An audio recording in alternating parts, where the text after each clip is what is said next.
होउची जे कि सब ताको उपभोग करन आउ गोटे श्रेणी लोक होउचंदी जे ताको चिंता करके ता विषय रे जानिबा पे माने इच्छा प्रकाश कर बुझि पाइलो ननो जन बुझि पाइलो देखो की प्रणाली बस छाड़ी देली पिला माने की प्रणाली बा सूत्र रे केउ वस्तु सेमानक निकटस्थ हैला बा किपरि ताहार सद व्यवहार करिबा को हेबो इत्यादि विषय रे चिंता से माने मन मध्य स्थान प्राप्त हुए नाही माने जो माने कोन खाली जानती खाली देखि की माने उपभोग करि कि ना पळे आसन माने जानिया चेष्टा करंतनी कि एटा माने किए करिथिला कोन पई हेतिला अपर श्रेणी रो लोक सूक्ष्म दृष्टि संपन्न बा चिंताशील माने जे ता विषय रे चिंता करंती कि हम गोटा जिंस देखिले एते कारुकार्य होईची ताको केते दिन लागिथियो करियाकू को मन देखि न कोणार्क को सब जाइछ ना से सब बुझिया को लोक थांती से किछि पैसा नेबे सब कोणार्क विषय टोटली माने कहिबे एडी किए राजा थिले किए को मसर हेतिला कळा पहाड़ केमिति आसी कि ना माने से जो गोटा मूल्यवान जिंस को नेकी जाइथिला सब विषय कहिबे माने जे कोन जानिया को चाहिबो जे दार्शनिक होइतिबो ताकू ही माने जे चिंताशील व्यक्ति हेतिबो से बुझियो चेष्टा करिवो देखो से कथा कहउछ एही श्रेणी रो लोक मानक द्वारा पृथ्वीर नानाविध उन्नति साधित होइथाय माने कोन ना से कहउचंदी कि एही लोक माने जे सब बुझिले कि माने कोडा कहि नइडा जो माने चिंताशील थान सुनी बनी ए माने कोन मिछ कथा कहउछ ए पिल्ला मन जाय आउ गोटे बुलुची क्लास रे पिला को मैडम पढ़े ना देखो अपर श्रेणी सूक्ष्म दृष्टि संपन्न चिंताशील एही श्रेणी रो लोक मानक द्वारा पृथ्वीर नानाविध उन्नति साधित हुए और जो माने चिंताशील व्यक्ति जो माने जानिबा पई आग्रह प्रकाश करନ୍ତି प्रकृत पक्षे एही चिंताशीलता सूक्ष्म दृष्टि बा तत्व निरूपण प्रयासी मनुष्यर विकासर लक्षण से कहते जो लोक माने टोटाली माने चिंता करिवेनी माने केमिति माने गोटे जिंस हमर नुवा जिंस हेची कि एटा केमिति हला कोन हला जति माने वैज्ञानिक माने माने केमिति आगु जानते कि गोटे जिंस हला सी ता ऊपर पर्यवेक्षण करिवे तापर सी चाहिबे केमिति कोन हला तारि ऊपर आउ किछि भलो जिंस उद्भावन करू से सेंति कहजंती जे चिंताशील व्यक्ति तांको द्वारा कोन हुए ना हम समाजर विकास साधित हुए एही परी देखे से कहते छाड़ी दउछन ना प्रकृत पक्षे ए चिंताशीलता सूक्ष्म दृष्टि बा तत्व निरूपण प्रयासी मनुष्यत्वर विकासर विशेष लक्षण एहारे प्रभाव रे मानव समाज रे वैषयिक और आध्यात्मिक सर्वाधिक उन्नति साधित हेउची जणे चिंताशील पंडित कहिसंती on the universal mind each individual man is an incarnation माने सार्वजनीन मन प्रत्येक व्यक्ति माने प्रत्येक व्यक्ति को हम किए भगवान सृष्टि कर हैला मनुष्य जे ए सुन मते पढे सारे एति पढिबो तापर जे न बुझ पारो बुझे दे देखो मनुष्य जे अनंत देवतांकर प्रतिकृति माने कोन आमे सब जो जने जने सृष्टि हे जो हमको किए सृष्टि करछन अनंत देवता माने भगवान सृष्टि करछन केवल एही शेषोक्त श्रेणीर मनुष्य मानक प्रति दृष्टि निक्षेप कले ताहा बुझा जाए प्रकृतिस्थ मनुष्यर मन नित्य क्रियाशील माने देखो माने आम मन यदि से क्लास रे बइछंती से साडे गपिले हम एठी हमें बइजो हम मन जाई कि लंदन ने बुलियो माने मनटा होची सबले कोन ना क्रियाशील बा माने सब बेले चल चंचल तमे एठी बइथो भाबुथो साडे मु पुरी जांदी कि नहीं सबुठारो जल्दी बुली आसो कहत ना मन मध्य नहीं अनंत प्रकृति संगे ताहार नित्य जोग रहिछि कार मनर जे वर्तमान जीव होई सुधा अनंत अतीत और अनंत भविष्य संगे घनिष्ठ भाव संबंध एही संबंध रु विच्छिन्न हेले मानव जीवनर मूल्य किछि रहे नै से कोन कहजंती देखो आमर एबे जो सत्ताटा रही आम जन्मग्रहण करिचे आमर पूर्वरु जो माने थिले इतिहास रे देखिजो फास्ट माने केमतिया चित्र थिबो से जो बण मनुष्य भलिया तापर जो फास्ट मांकड़ एमती जो इतिहास बहिरे जो छोटरू तापर विकास किना थाए आमे जो जन्मग्रहण करिचु हम माने संबंध रे भी हमर अतीतर संबंध रहिछि बा भविष्यत ଆମେ रे भी ଜାଣି संबंध ଏ ଜାଣିଛେ ନାହିଁ ତ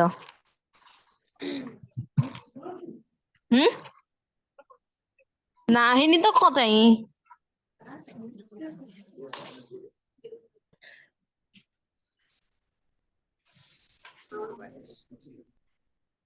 एती पिला माने बुझि परलो तमाने थर थर न पढ़ले बुझि परबो एटा होची प्रबंध टिके कष्ट लागियो बेसी न हां ओवर एती टिके देखि दियो 2-3 मिनिट तापर नेक्स्ट पेज पढ़िया एई पाटी चुप करी पाठ पढ़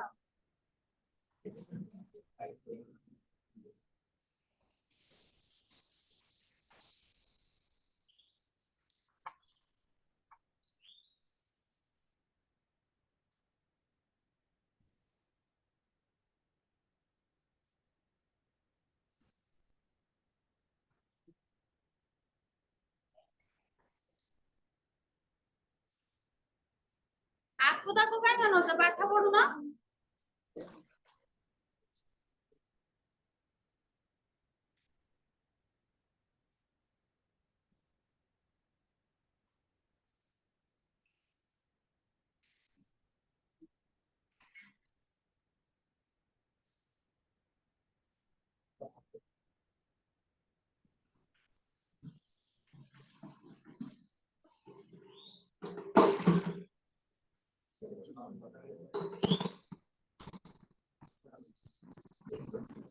जल्दी पढ़ आउटे भी पढ़ जा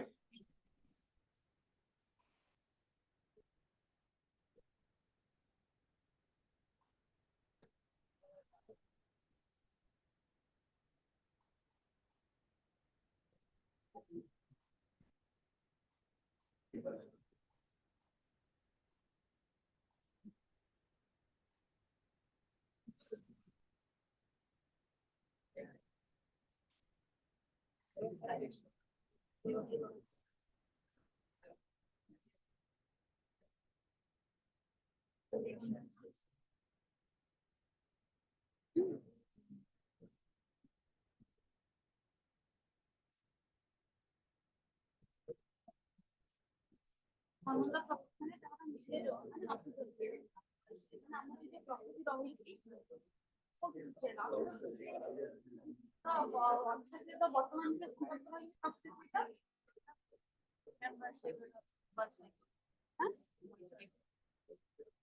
वैषयिक और आध्यात्मिक माने विषय तम हां को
शेषोक्त श्रेणी माने जो लास्ट अपर श्रेणी था शेषोक्त श्रेणी रा मनुष्य प्रति दृष्टि निक्षेप करले ताहा बुझाय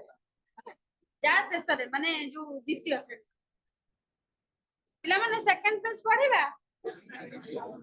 हां टाइम की देखे देलो अच्छी 5 मिनट और 5 मिनट जति पढ़िया और कौन ये गोटाई पेज सरीबन हां देखो जति की जीव पढ़िया हो देखो आई गत आउ जति 6 ରୁ 5 मिनट रेस्ट है जीव कोन मुंड पागल है जीव आउ खाली टाइम को नहीं होई हो खाऊ देखो आई वर्तमान काटी चुप सुन वर्तमान जहा किछि आंभ मानकर नयन गोचर हुए समस्त होचंदी अतीतर संतान माने कोन जहा गच्छ वृक्ष परिवेश जहा देखुछ ते अतीतर रही आसी ना नहीं जहा तुमर आखि आगे देखुछ कि एबे किछि एडवांस होई थाए किंतु तमे जहा किछि परिवेश देखुछ कि आकाश देखुछ पहाड़ देखुछ नदी देखुछ ता कोन सब अतीतर होई आसी एही ज्ञान विज्ञान संपन्न विंश शताब्दीर सभ्यतार सभ्यतम मानव समाजर भित्तिभूमि कौन से कहते कि सबू तो अतीतर होइछि किंतु ए जो हमर जो विज्ञान क्षेत्र रे माने एडवांस रे कौन होइछि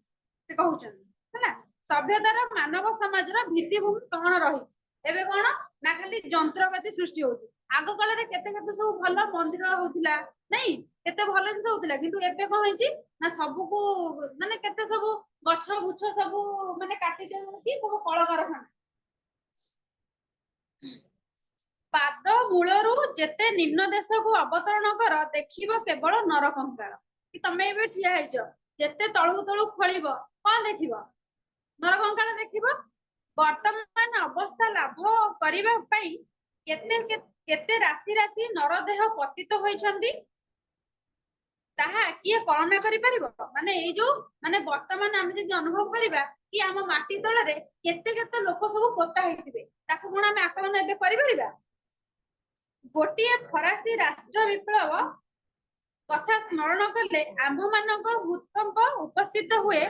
लक्ष लक्ष महाप्राणींकर विनाश वार्ता श्रवण करी दुखरे शोकरे प्राण अवसान होई पड़े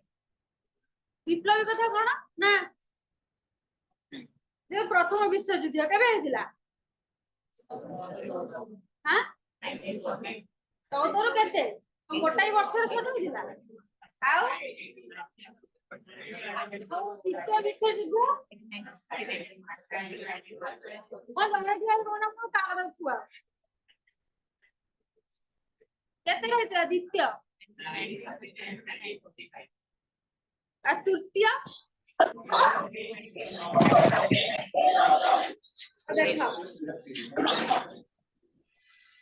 देखो से कहउछंती कि जे कोन राष्ट्र विप्लव के जो माने प्रथम विश्व युद्ध हो कि द्वितीय विश्व युद्ध हो माने तार जो परिस्थितिटा हमें एबे जदि भाबिबा कि हमें कोन करिया ना 1999 वर्ष बात देखते माने हम तुलनारे केते भयंकर दृश्य थिला लोक माने कहबे 1966 वर्ष रे जो नौका दुर्भिक्ष हैला ସେଥିରେ ଲୋକମାନେ କେମିତି ପୁରା କଙ୍କାଳ ପଡି ଯାଇଥିଲେ ଖାଇବାକୁ ବି ପିଇବାକୁ ବି ପାଇ ନଥିଲେ ଏଣେ ମାନେ ପୁରା ମରୁଡି ପଡି ଯାଇଥିଲା ସେ କହୁଛନ୍ତି ଆମେ ସେତ ମାନେ ଅତୀତ କଥାକୁ ଏବେ ଆମେ ଅନୁଭବ କଲେ ବି ଆମର କଣ ନା ହୃଦୟ ଥରି ଉଠେ ଆମ ଶୋକରେ ଆମ ପ୍ରାଣ କଣ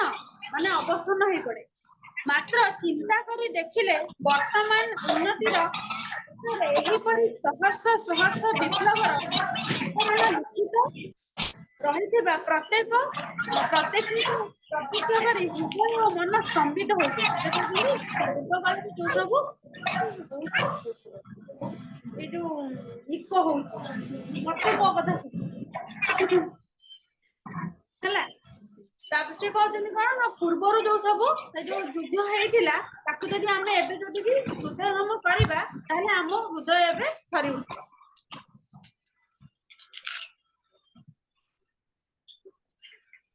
ପୁଣି ଏହି ପ୍ରତ୍ୟେକ ବିପ୍ଳବ ରାଶି ଛଡା ନିରବ ଦେହପାତର ସଂଖ୍ୟା କେତେ ତାହା ବା କିଏ ଗଣନା କରିପାରିବ ଦେଖ ଯିଏ ସିନା ଧରାଯାଉ ଗୋଟେ ଟ୍ରେନ ଆକ୍ସିଡେଣ୍ଟ ହେଲା କି ଗୋଟେ ବସ୍ ଆକ୍ସିଡେଣ୍ଟ ହେଲା ତା ଦେହରେ ମାନେ ଯିଏ ମୃତ୍ୟୁବରଣ କରିଥିବ କି କେତେ ହଜାର ହଜାର ଲୋକ ମରି ଯାଇଥିବେ ଗୋଟେ ଧର ଯୁଦ୍ଧ ହବ କେତେ କେତେ ସୈନ୍ୟ ସାମନ୍ତ କେତେ କେତେ ମରି ଯାଇଥିବେ କିନ୍ତୁ ମେନ୍ ମେନ୍ ଯେ ଧର ଯୋଉ ରାଜା ମରିଗଲେ କି ସେନାପତି ମରିଗଲେ ମାନେ ଅଳ୍ପ ଅଳ୍ପ ଲୋକଙ୍କର ସବୁ କଣ ନା ଆମେ ଗଣନା କରିକି ଦେଖିପାରିବା କିନ୍ତୁ କେତେ କେତେ ଲୋକ ତାଙ୍କର ମରିଥିବେ ଆମେ ତାକୁ ଆକଳନ କରିପାରିବେ ଗୋଟେ ଯୁଦ୍ଧ ହେଲା ଧର ଯୋଉ ମହାଭାରତ ଯୁଦ୍ଧରେ କେତେ କେତେ ସୈନ୍ୟ ସାମନ୍ତ ମରିଥିବେ ଆମେ ତାକୁ ଆକଳନ କରିପାରିବେ ସେ କଥା କହୁଛନ୍ତି।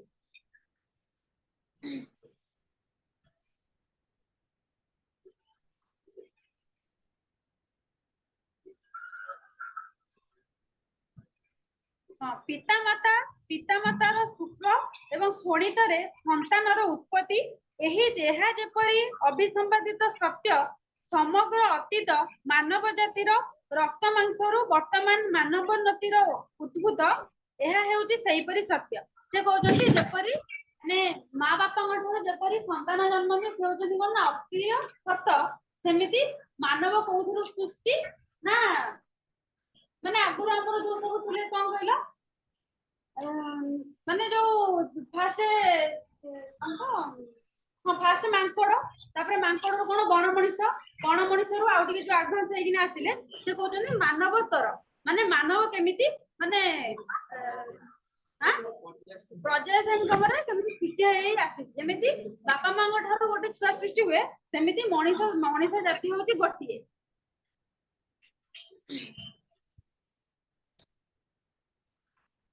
ପୃଥିବୀର ବର୍ତ୍ତମାନ ଅବସ୍ଥା ମଧ୍ୟରେ ଯେପରି ପୂର୍ବବର୍ତ୍ତୀ ସକଳ ପ୍ରକାର ଅବସ୍ଥାର ଚିହ୍ନ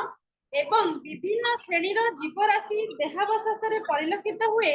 ବର୍ତ୍ତମାନ ମାନବ ସମାଜ ଦେହରେ ସେହିପରି ଅତୀତ ମାନବ ସମାଜର ଭାବରାଶି ନିହିତ ଥିବାର ପ୍ରତ୍ୟକ୍ଷ ହୁଏ। ବୁଝିପାରିଲେ ଏଇଟା ସେ କହିଛନ୍ତି କଣ ନା ଆମେ ଏବେ ବି ଯୋଉ ପରିସ୍ଥିତିରେ ଅଛୁ ସେ କୋଉଠି ନା ଆମେ ସବୁ ମାନେ ଅତୀତରୁ ସୃଷ୍ଟି ହେଇକିନା ଆସୁ। ଏଟା ପିଲାମାନେ ଟିକେ ଘରେ ଯାଇକିନା ପଢିବ ନ ପଢିଲେ ବୁଝିପାରିବନି ମାନେ କ୍ଲାସରେ।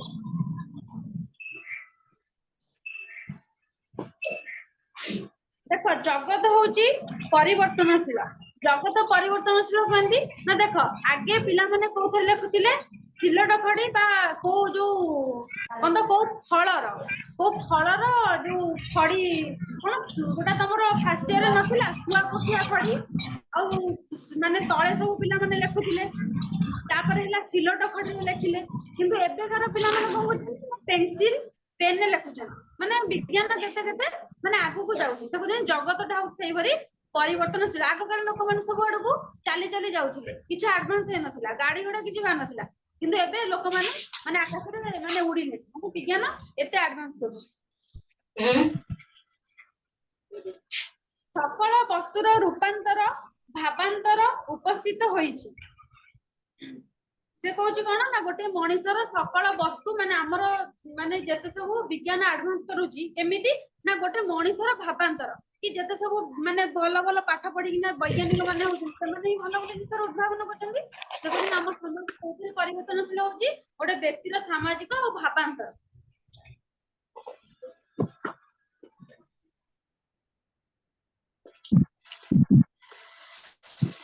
ଏହି ଘୋର ପରିବର୍ତ୍ତନ ରାଶି ମଧ୍ୟରେ ଚିର ଅପରିବର୍ତ୍ତନୀୟ ସତ୍ୟ ଅବସ୍ଥିତ କରୁଅଛି ମାନବର ପ୍ରକୃତି ଉନ୍ନତି ଯାହା ତାହା ସତ୍ୟ ସଙ୍ଗେ ଘନିଷ୍ଠ ଭାବରେ ସମ୍ବନ୍ଧ ସୁତରାଂ ତାହା ବିଲୋପ ଅସମ୍ଭବ। ସେ କହୁଛନ୍ତି ଯିଏ ସତ୍ୟ ମାର୍ଗରେ ଯିବ ବା ଯୋଉଟା ସତ୍ୟ ସେଇଟା ସବୁବେଳେ କଣ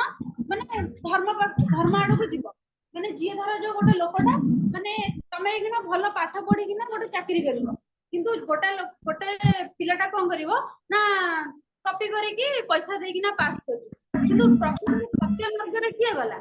ତମାନେ ଗଲ ସେ କଥା କହୁଛନ୍ତି ଯିଏ ସତ୍ୟ ମାର୍ଗରେ ଧର୍ମ ମାର୍ଗରେ ସତ୍ୟ ମାର୍ଗରେ ଥିବ ସେ ତାର ହିଁ ସବୁବେଳେ ସତ୍ୟ ହିଁ ହବ ଯେମିତି ମାନେ ଧର୍ମର ଜୟ ହେଲା କେବଳ ସତ୍ୟ ସଙ୍ଗେ ବିରୋଧ ଯାହାର ତାହା ବିନାଶ ମାନେ ଦେଖ ଜଣେ କପି କରିକିନା ପାସ୍ ହେଇଯାଇଥିବ ନା ମାଟ୍ରିକ ପ୍ଲସ ଟୁ ପାସ୍ କରିଗଲା କିନ୍ତୁ ଆଉ ଯୋଉ ଏକ୍ସାମରେ ତ ସେ ପାସ୍ କରିପାରିବନି ତାର ନିହାତି ବିଲୋପ ଘଟିବ।